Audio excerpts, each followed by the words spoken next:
اور پھر میرے رسول پاک صلی اللہ علیہ وسلم نے یہ بھی کہا کہ اللہ میری طرف سے قبول فرما، میری امت میری اہل بیت کی طرف سے قبول فرما۔ صحابہ جب جانور ذبح کرنے لگتے پہلے یہ دعا پڑھتے، پھر کہتے اللہم تقبل منا کما تقبلتا خلیل کا ابراہیم علیہ السلام وتقبلتا حبیب کا محمد صلی اللہ علیہ وسلم، اے اللہ ہم سے بھی قبول فرما جیسے تو نے حضرت ابراہیم سے قبول فرمائی اور جیسے اپنے حبیب حضرت محمد صلی اللہ علیہ وسلم سے قبول۔ یہ ساری دعا پڑھیں اور جب جانور ذبح کرنے لگے تو پھر پڑھیں بسم اللہ اللہ بسم اللہ اللہ۔ اچھا، دو آدمیوں نے ہاتھ رکھا ہوا ہے، دو آدمیوں، اب اگر ایک نے بھی نہ پڑھی بسم اللہ اللہ اکبر تو جانور حلال نہیں ہوگا، دونوں کو پڑھنا پڑے گا۔ یہ مسئلہ یاد رکھنا۔ ایک اور بات بھی بتانی ہے آپ، وہ بھی آپ نے یاد رکھنی۔ قربانی کے بڑے جانور میں کتنے حصے ہوتے ہیں؟ 7۔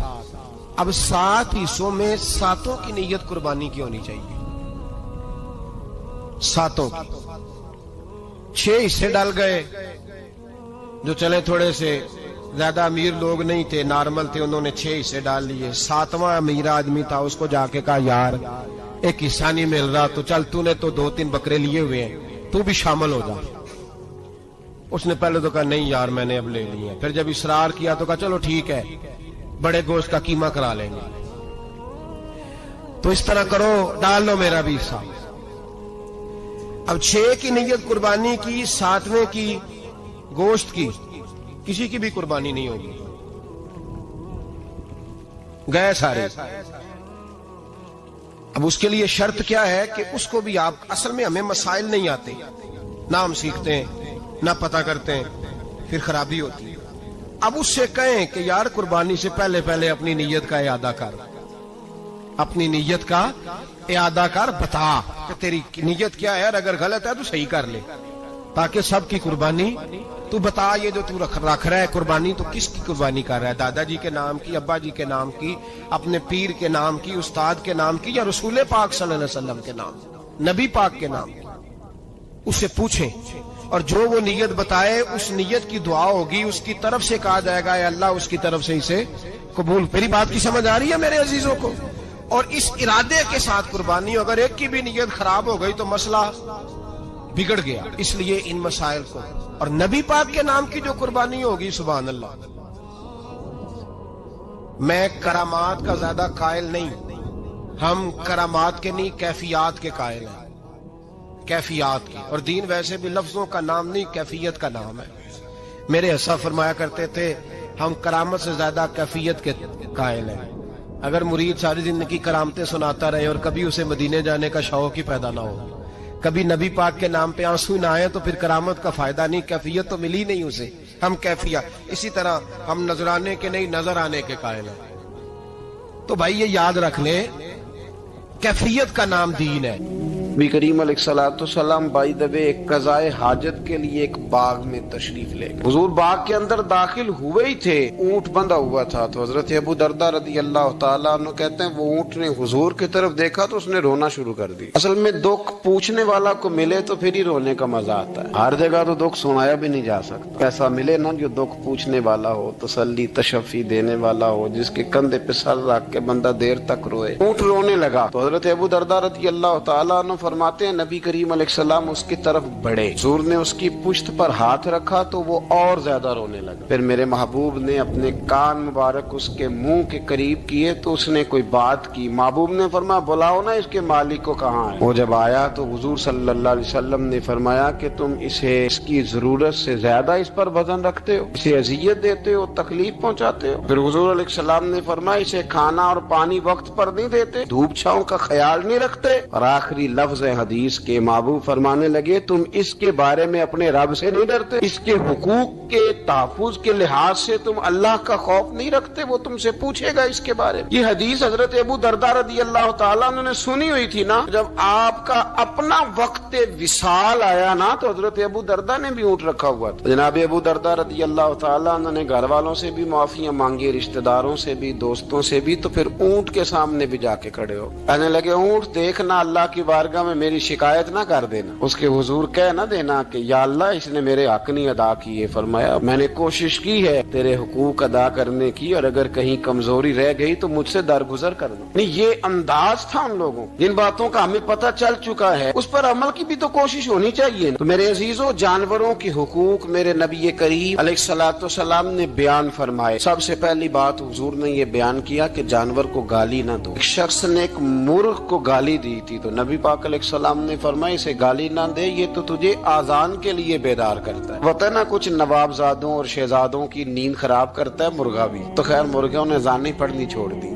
تکلیف کی بات ہے، خوشی کی بات نہیں، درد کی بات، یہ اذیت کی بات نہیں۔ وہ وطن بھی کو وطن ہے جس میں اذان کی آواز ہی نہ آئے، وہ دیش بھی کو دیش ہے۔ ہم جا کے اب بسنے لگے ہیں ٹاؤنوں کے اندر، سوسائٹیوں کے اندر، جہاں اذان کی آواز ہی نہیں آتی۔ کچھ جگہ ہے جہاں اذان کی آواز ہی نہ آئے۔ ہمارے ہاں جو غریب لوگ ہوتے ہیں نا، وہ گدا ریڑھی پہ دفعہ سبزی بیچتے ہیں۔ یہ ہمارے آج کل کنو بہت زیادہ ہے مارکیٹ میں، تو میں دیکھتا ہوں کہ سڑک کے اوپر گدے کو بھی کھڑا کیا ہوا، اس لیے کہ اب وہ اسی کے اوپر سارا دن رکھیں گے اس کو، اور شام تک جب تک بکے گا نہیں اس بیچارے کی خلاصی نہیں ہوگی۔ نبی پاک صلی اللہ علیہ وسلم نے فرمایا کہ جانور کو سواری بناؤ، کرسی نہ بناؤ۔ دو صحابہ بیٹھے تھے گھوڑے کے اوپر، ایک ادھر بیٹھا تھا ایک ادھر بیٹھا تھا، دونوں آپس میں باتیں کر رہے تھے۔ جس طرح ہمارے زمانے میں جو نئی کار خریدتا ہے نا، تو اس کا بھی کوئی واقف مل جائے تو وہ روڈ کے اوپر کھڑے ہو کے بات کرتا ہے، چونکہ روڈ تو اس نے الاٹ کرایا نا اپنے نا۔ تو میرے جیسا آدمی کئی دفعہ پیچھے ہو بھی نا، تو ایک دن بچہ مجھے کہنے لگا کہ زور سے ذرا ہارن دی، تو میں نے کہا یار اس کے پاس نئی دولت آئی ہے تو مطلب اس کو ہارن نہ دے، پتہ نہیں کہاں سے بولے گا، تو اس کا تو کچھ نہیں بگڑے گا، تو ہمارے لیے مسئلہ بنے گا۔ یہ ارجنی اب یہ کھڑا ہے تو کھڑا، یہ اس کو لوگ چودراہٹ سمجھتے ہیں، یہ چودراہٹ نہیں ہوتی، اس سے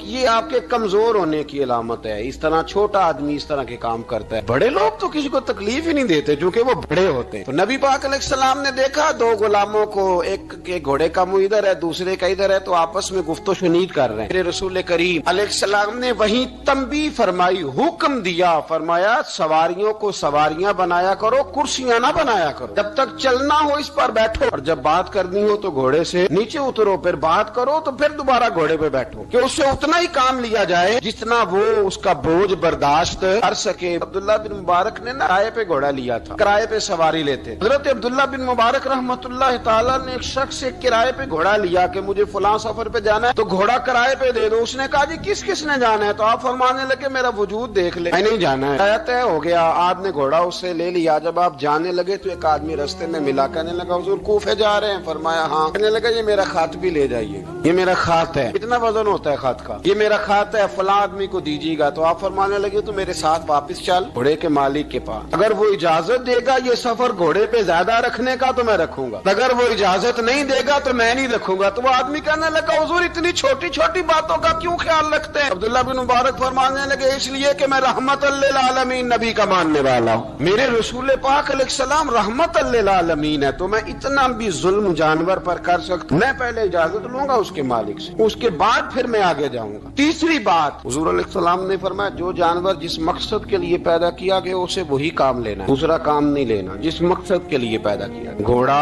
گدھا اور خچر کھانا اسلام میں ذبح کر کے کھانا اس لیے جائز نہیں رکھا گیا کہ یہ سواری کے جانور ہیں، تو جو سواری کے جانور ہوں گے انہیں ذبح کر کے کھایا نہیں جائے گا، اسے سواری کا کام لیا جائے گا، اور جو جانور گوشت والے ہوں گے ان سے گوشت کا کام لیا جائے گا، جو دودھ والے ہوں گے اس سے دودھ کا کام لیا جائے گا۔ بخاری مسلم میں موجود ہے، نبی پاک علیہ السلام فرماتے ہیں ایک شخص نے بیل پر سواری کر لی، اس نے سواری کر لی اور جب وہ تھوڑا سا آگے گیا نا تو بیل اپنا منہ پیچھے کر کے کہنے لگا میں سواری کے لیے نہیں پیدا کیا گیا۔ اللہ نے اسے زبان عطا فرمائی اور بیل بول پڑا، کہنے لگا مجھے حال کے اندر جوت لے، یہ کام مجھ سے لے لے، لیکن تو میرے اوپر سواری نہیں کر سکتا، سواری کے لیے اللہ نے گھوڑے پیدا کیے، اونٹ، گدھے اور خچر پیدا کیے ہیں، جو جانور جس مقصد کے لیے ہوگا اس سے وہی کام لیا جائے گا۔ ایک بات اور کرنے لگا ہوں ذرا سخت ہے، جانوروں کو لڑانا حرام ہے۔ حضرت عبداللہ ابن مسعود رضی اللہ تعالیٰ عنہ روایت بیان کرتے ہیں، فرمایا لعنتی ہے وہ شخص جانوروں کو آپس میں لڑاتا ہے، وہ لعنتی ہے جو جانوروں کو آپس میں اور آپ اس ملک میں رہتے ہیں جہاں کروڑوں روپے کی شرطیں لگتی ہیں جانوروں کی لڑائی، جانوروں کو اذیت دی جاتی ہے،